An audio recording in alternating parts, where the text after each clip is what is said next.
Hello everyone, I am Narendra Singh. जैसा कि आपको मालूम है, प्रीवियस क्लास में मैंने आपके लिए जो है एम्फेटिक स्ट्रक्चर्स आपको बताई थी, जिनमें या तो सेंटेंस में सब्जेक्ट पर जोर दिया जाता है या वर्ब पर। पिछली बार मैंने आपको बताया था कि ही तो, ये हिंदी के वर्ड हैं। ही तो ये जो है सब्जेक्ट के बाद जस्ट आफ्टर लग जाते हैं, तब ये जो है सब्जेक्ट को एम्फेसाइज करते हैं। जैसे राम ने ही तो धनुष को तोड़ा था। It was Ram who had broken the बो। लेकिन ये लॉन्ग स्टेटमेंट थे, ये शॉर्ट में भी बोले जाते हैं। वो कैसे?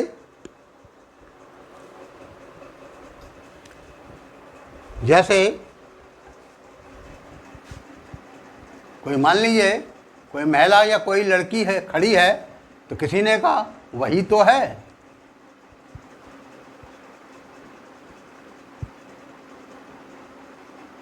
वही तो है। मैंने बताया था इसमें इट जो है सबसे पहले यूज होता है और इसके बाद इज या वाज। इसके अलावा ये नहीं है कि सेंटेंस के अकॉर्डिंग इसमें वर्ब आए पहले। अगर प्रेजेंट है तो इज आएगा, चाहे हमारा सब्जेक्ट प्लूरल है, सिंगुलर है, कैसा भी है। और अगर पास्ट है तो वाज आएगा। लेकिन इसके बाद सब्जेक्ट के बाद जो हु विच दैट या हु या दैट आता है, उसके बाद जो भी पूरा स्टेटमेंट है, सेंटेंस है, वो जैसा होता है उसके अकॉर्डिंग ही उसको क्रिएट किया जाता है। लेकिन मैं हाँ बता रहा था, उस दिन मैंने आपके लिए लॉन्ग स्टेटमेंट बताए थे। अब थोड़ा सा शॉर्ट भी देख लें। वही तो है, तो क्या अप्लाई करते हैं? इट। इसके बाद इज। क्यों? कि प्रेजेंट है। हमें सब्जेक्ट से मतलब नहीं कि सब्जेक्ट क्या उसके अकॉर्डिंग लगाएंगे, नहीं। अगर प्रेजेंट है तो इट के बाद हम इज ही इसमें ऐड करना होगा। वही तो है, इट इज शी। वही तो था।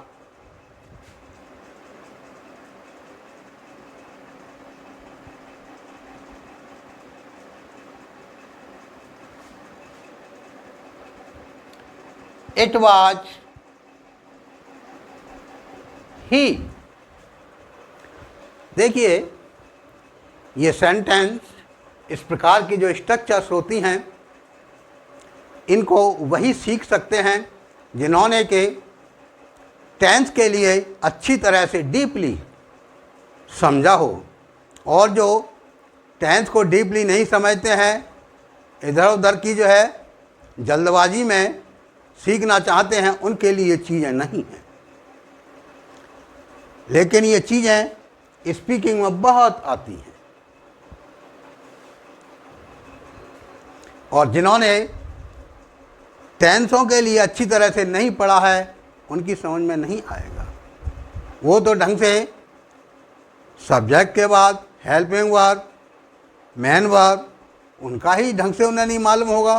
तो ये तो स्ट्रक्चर ऐसी हैं कि ये तो उनसे भी ज़्यादा कॉम्प्लिकेटेड हैं। तो ये वही सीख सकते हैं जिन्होंने टेंसेज के लिए अच्छी तरह से सीखा हो। इसीलिए मैंने सबसे पहले टेंस लिए थे और मैंने कोई जल्दबाजी नहीं की थी। हर टेंस के लिए वन बाई वन अच्छी तरह से उसके लिए मैंने समझाया था। क्यों? कि वो जो है फाउंडेशन है इंग्लिश भाषा का। और लें, मैं ही तो हूँ।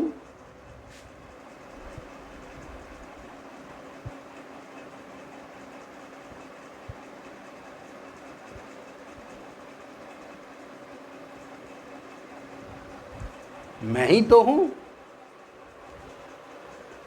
किस पर जोर दिया जा रहा है? मैं ही तो हूं। अगर मैं हूं तो आई एम हो गया, लेकिन ये क्या है? ये एम्फेसाइज किया जा रहा है मैं के लिए, मैं ही तो हूं। तो कैसे क्रिएट करेंगे? It is I,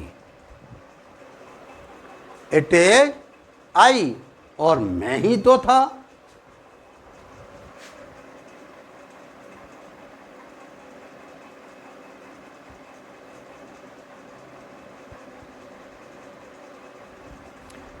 it was I,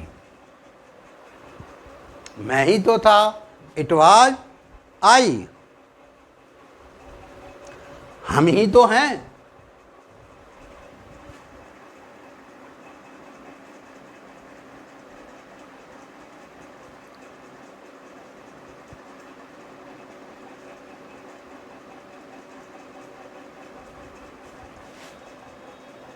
it is we, कहीं आर मत इसको अप्लाई कर देना वी देख करके, वरना रॉन्ग हो जाएगा। हो सकता है ये जो स्ट्रक्चर्स हैं इनके लिए बहुत कम लोग जानते हैं, और कभी कभी अच्छे अच्छे ट्रांसलेटर भी इनको इग्नोर करते हैं अज्ञानतावश। हाँ, उषा ही तो थी।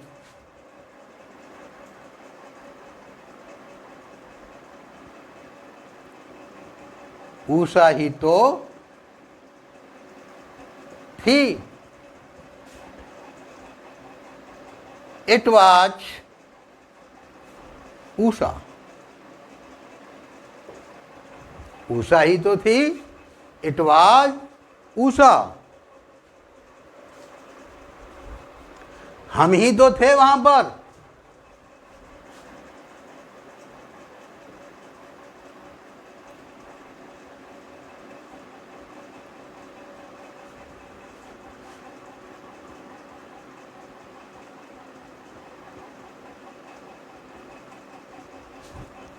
हम ही तो थे वहां पर।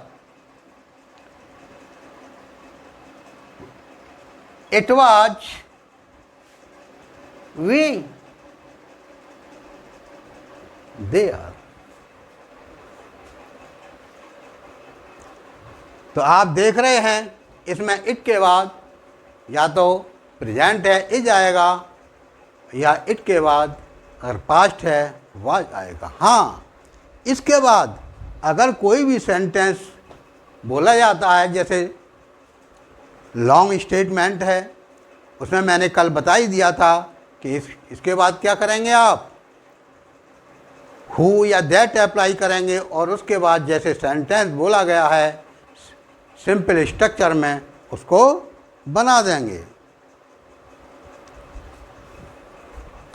तुम ही तो थे वहां।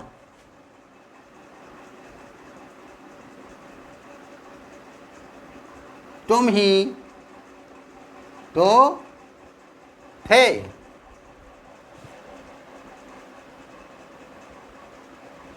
It was you.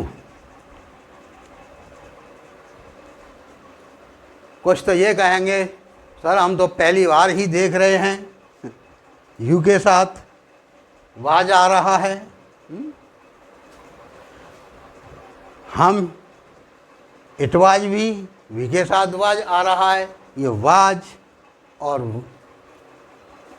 Is subject के अकॉर्डिंग नहीं है, सिर्फ ये बताने के लिए कि पास्ट में किसी जो है व्यक्ति पर जोर दिया गया या उसको एम्फेसाइज किया गया था। अब आप एक नए प्रकार के एम्फेटिक स्टेटमेंट देखेंगे। अब तक मैंने जो आपको बताए हैं उनमें सब्जेक्ट में ही तो ज्वाइन होता था, लेकिन ऐसे भी जो है सेंटेंस बोले जाते हैं जब वर्ब में तो ज्वाइन होता है। वर्ब में ही तो नहीं, अगर ही तो जो है ऐड कर दिया तो उसका मीन हो जाएगा ओनली, वो इतना एम्फेटिक नहीं होता है। जब वर्ब के साथ तो आता है हिंदी में तो वो एम्फेटिक हो जाता है। ये देखें,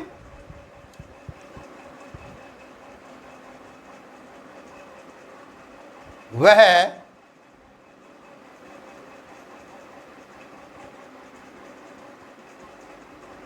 अंग्रेजी जानता तो है,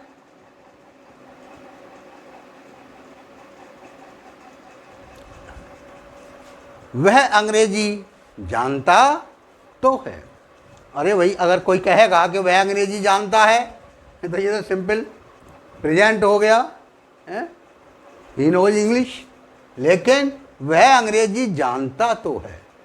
यहाँ जो जानना, जो वर्ब आई है उसमें जो है आप देखते हैं तो जो है ऐड हो रहा है।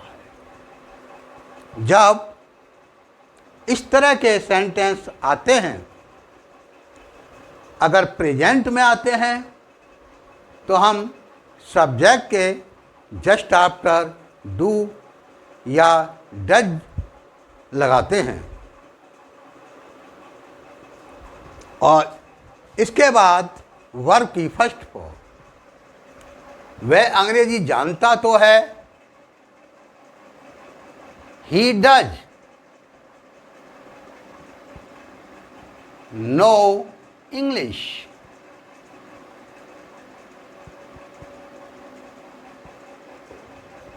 आप कहेंगे सर हम तो पहली बार देख रहे हैं, क्यों कि प्रेजेंट इंडेफिनिट या पास्ट इंडेफिनिट का जो पॉजिटिव होता है उसमें कभी भी हेल्पिंग वर्ब नहीं आती। मैंने टेंस पढ़ाते वक्त ये आपको समझाया था। लेकिन यहाँ तो पॉजिटिव में ही डू या डज आ रहा है। ये कैसी स्ट्रक्चर है? आपको शायद बहुतों ने पहली बार ये स्ट्रक्चर देखी हो। मैंने बताया था कि प्रेजेंट इंडेफिनिट का पॉजिटिव और पास्ट इंडेफिनिट का पॉजिटिव कभी भी जो है आपको हेल्पिंग वर्ब अप्लाई नहीं करना है। ये हेल्पिंग वर्ब किस में होती हैं? नेगेटिव या इंटरोगेटिव। जो टेंस को ढंग से जानते नहीं हैं उनकी तो कोई बात ही नहीं है। जो जानते हैं वो इस चीज़ को समझ रहे होंगे। वह अंग्रेजी जानता तो है, ही डज नो इंग्लिश। मैं वहां जाता तो हूं,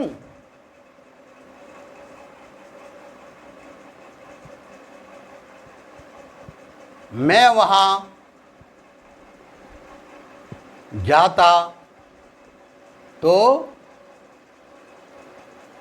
हूं। जाना वर्ब है, उसके बाद तो आया है, तो ही नहीं।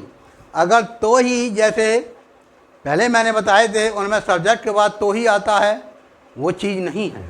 यहाँ पर सिर्फ तो जो है वर्ड आता है वर्ब के बाद, और उसको ये जो वर्ब है उसको एम्फेसाइज करता है ये तो वर्ड। अपनी भाषा की अलग अलग विशेषताएं होती है और ये अंग्रेजी भाषा कैसे करती है, इसके लिए सब्जेक्ट के बाद में हेल्पिंग वर्ब प्रेजेंट में डू या डज लगा करके। तो मैं वहाँ जाता तो हूँ, I do go there, I do go there.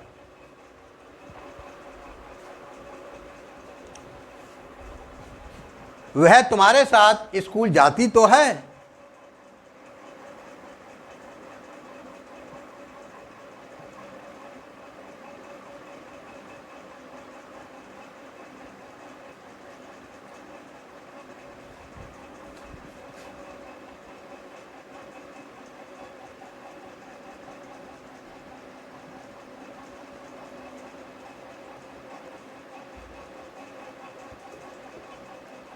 अब यहां पर वर्ब है जाना, इसके साथ तो आया है। वह तुम्हारे साथ स्कूल जाती तो है।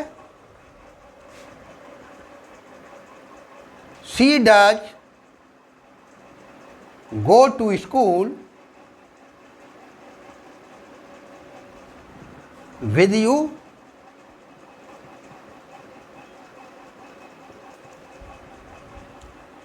आप कहेंगे सर जब सिंपल सेंटेंस स्ट्रक्चर बोलने से काम चल जाता है तो क्या ज़रूरी है इतना कॉम्प्लिकेटेड बोलने की।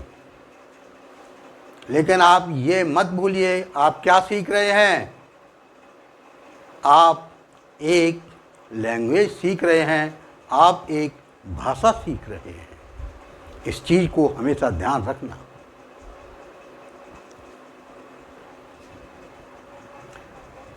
आगे देखें, आपकी मम्मी जी ने कहा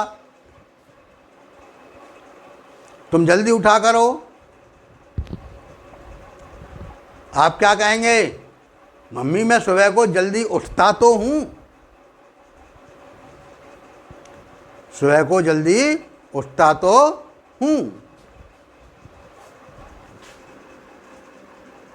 क्योंकि आप किस पे, जो वर्क है, कार्य है, उस पे उसको एम्फेसाइज कर रहे हैं, उसको जोर दे रहे हैं। मैं सुबह को जल्दी उठता तो हूं।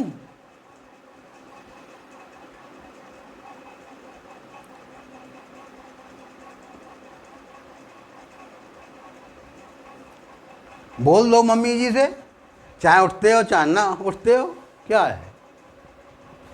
ऐसे ही करते हैं बच्चे। मैं सुबह को जल्दी उठता तो हूं। तो how will you create this. मैं सुबह को जल्दी उठता तो हूं, आई डू, प्रेजेंट है, डू या डज आएगा, ये ध्यान रखना है। I do get up early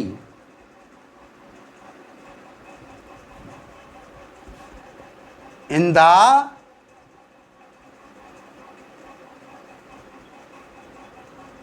morning. मैं सुबह को जल्दी उठता तो हूं, I do get up early in the morning. और अगर इस पर जोर नहीं देना होता आपके लिए कि मैं सुबह को जल्दी उठता हूं, तो कैसे क्रिएट कर दे, I get up early in the morning. तो आप ये शायद पहली बार देख रहे हों, आप में से कुछ, सबकी तो बात नहीं करता मैं, कि पॉजिटिव में सब्जेक्ट के बाद वर्ब से पहले ही हेल्पिंग वर्ब डू या डज आ रही है। ये सेंटेंस नेगेटिव इंटेरोगेटिव नहीं बोले जाते हैं, क्योंकि वो एम्फेटिक नहीं रह जाते। ये तो जो है स्टेटमेंट को एम्फेटिक बनाने के लिए ये पॉजिटिव ही बोले जाते हैं, इसलिए। और ना ही ये जो है फ्यूचर में बोले जाते हैं, ये सिर्फ प्रेजेंट में और पास्ट में। फ्यूचर में आता है एक स्ट्रक्चर, उसको भी मैं बताता हूं। अब मैं आपके लिए पास्ट में जो एम्फेटिक स्टेटमेंट होते हैं उनको भी थोड़ा बताता हूं।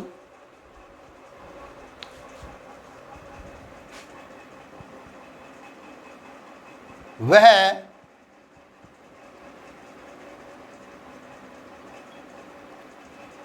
अंग्रेजी जानता तो था। अब यहाँ ये वर्ब है जानना, उसके बाद तो आया हुआ है, वह अंग्रेजी जानता तो था, लेकिन ये पास्ट में है। कौन सा हेल्प में वर्ब लगाएंगे? यहाँ डिड लगाएंगे। यहाँ भी आप देख रहे हैं कि आपने पॉजिटिव पास्ट में, पास्ट इंडेफिनिट में ये जो हेल्पिंग वर्ब है डिड, इसका इस्तेमाल नहीं किया था। क्या किया था? सेकेंड वर्ब का, जस्ट आफ्टर सब्जेक्ट। लेकिन यहाँ उसका आप अपोजिट देख रहे हैं। इन चीज़ों को ध्यान रखना है। ये मत सोचना है कि अरे सिंपल से ही काम चल जाएगा, क्या करेंगे सीख के। आप भाषा सीख रहे हैं तो आप भाषा को सीखिए, काम चलाऊ सरकार मत रखिए। वह अंग्रेजी जानता तो था।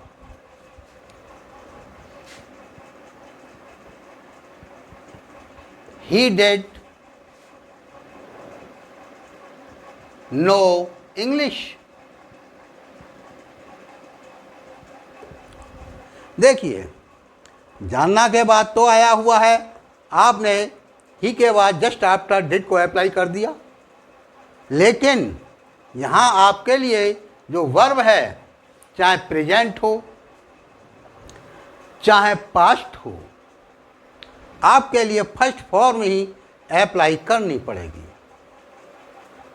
ये नहीं है कि पास्ट इंडेफिनिट का पॉजिटिव है तो आप जो है देख करके सब्जेक्ट के बाद फौरन जो है सेकंड फॉर्म वर्ब की इस्तेमाल कर लें, गलत हो जाएगा। ये क्या है? ये तो एम्फेसाइज किया जा रहा है, इसीलिए जो एम्फेटिक जो स्टेटमेंट होते हैं उनमें हमेशा जो मेन वर्ब है वो फर्स्ट फॉर्म ही अप्लाई की जाती है।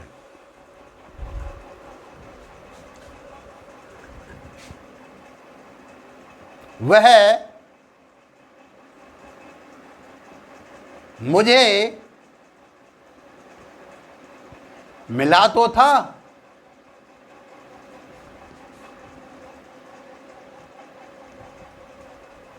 वह मुझे मिला तो था। ही डिड, मिलने के लिए मीट लगाइए या सी लगाइए। ही डिड सी मी, वह मुझे मिला तो था। ही डिड सी मी। तुमने परीक्षा दी तो थी।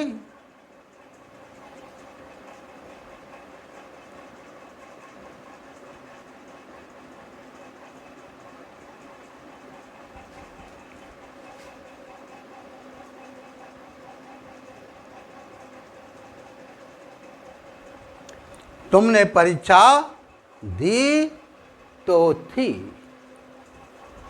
You did take examination.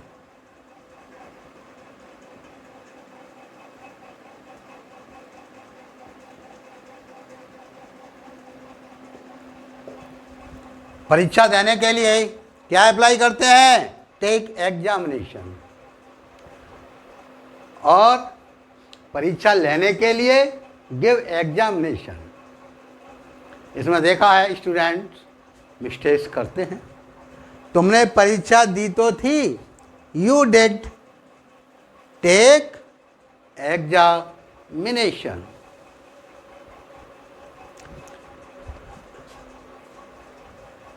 तुमने उसे गाली दी तो थी। तुमने उसे गाली दी तो थी।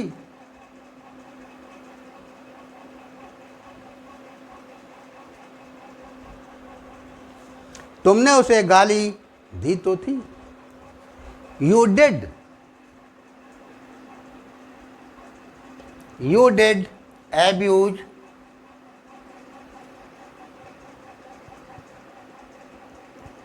हिम, तुमने उसे गाली दी तो थी, यू डिड एब्यूज हिम। अभी तक आपने ऐसे एम्फेटिक स्टेटमेंट देखे हैं जिनमें वर्ब के बाद में तो आता है हिंदी में, लेकिन वर्ब के बाद कभी कभी ही तो भी आता है।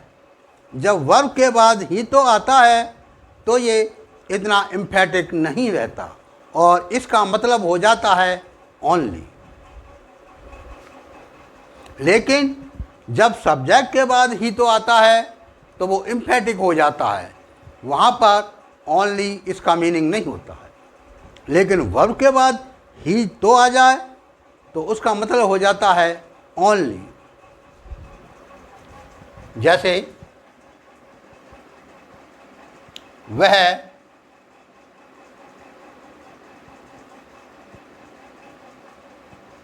पढ़ता ही तो है,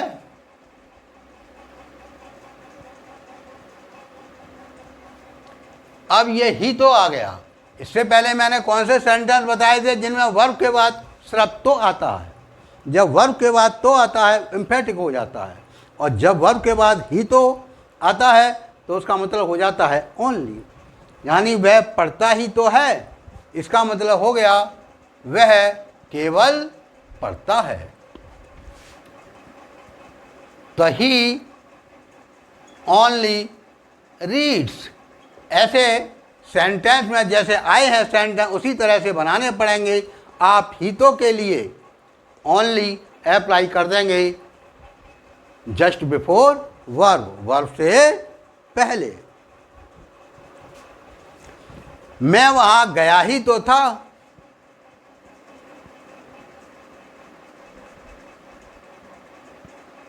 मैं वहां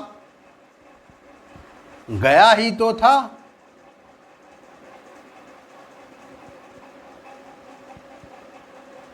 यहां भी जो है वर्ब है गया यानी जाना, इसके बाद ही तो आया है।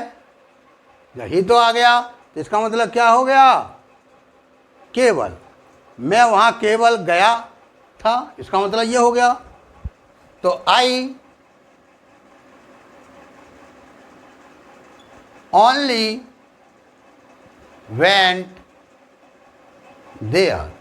मैं इसलिए इनको समझा रहा हूं कि इनमें ज़रा ज़रा सा डिफरेंट होता है, और ज़रा ज़रा सा डिफरेंट की वजह से मैंने देखा है कि जो ट्रांसलेटर हैं वो भी इधर से उधर कर देते हैं, और उसका जो सेंटेंस का जो भाव है, मीनिंग है, सेंस है, वो चेंज हो जाता है।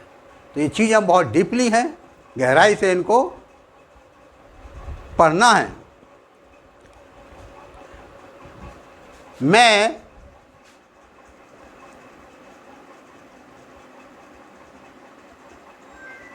सुबह को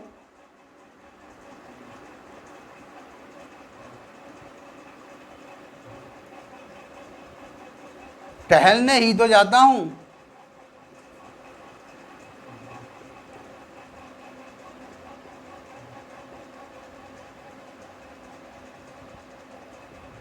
मैं सुबह को टहलने ही तो जाता हूं।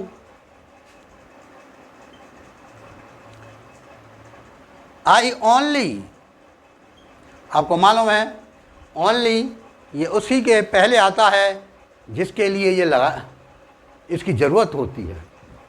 वह सुबह को टहलने ही तो जाता है, यानी वह सुबह को केवल टहलने जाता है। He only goes for a walk.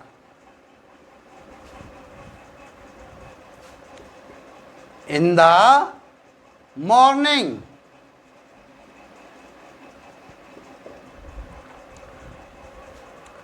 तो आप ये देख रहे हैं कि जब वर्ब से पहले ही तो लग जाता है उसका सेंस हो जाता है ओनली, और जब वर्ब से बाद में सिर्फ तो लगता है, तो आता है, तो उसका जो है जो सेंस है एम्फेटिकली हो जाता है। तो इन चीज़ों का आपको ध्यान रखना है। अब हम थोड़ा सा फ्यूचर टेंस पे भी नज़र डालते हैं। फ्यूचर में ये एम्फेटिक स्टेटमेंट वैसे तो यूज नहीं होते हैं, लेकिन हाँ कभी कभी हल्का फुल्का कोई वर्ड आ जाता है। जैसे वह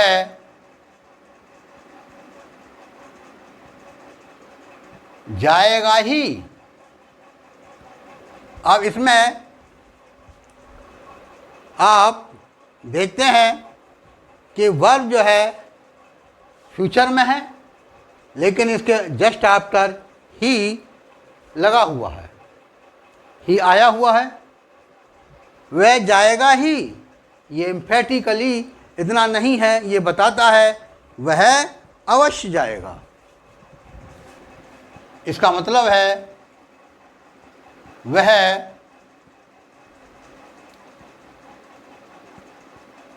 अवश्य जाएगा। तो जो यहाँ पर सेंस आता है वही तुमको अप्लाई करना पड़ेगा। He will surely, certainly भी अप्लाई कर सकते हैं। तो he will surely go, वह जाएगा ही, he will surely go। वे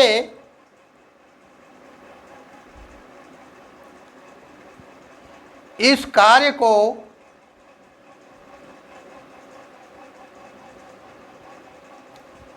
करेंगे ही।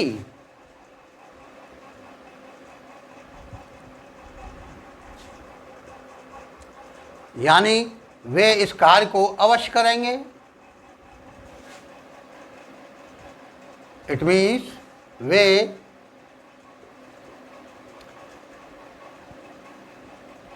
इस कार्य को अवश्य करेंगे।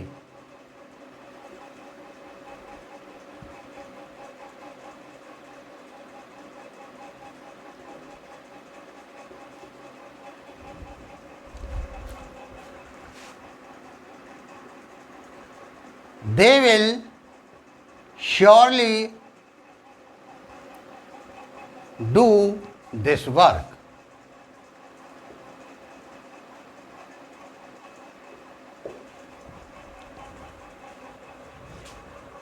They will surely do this work।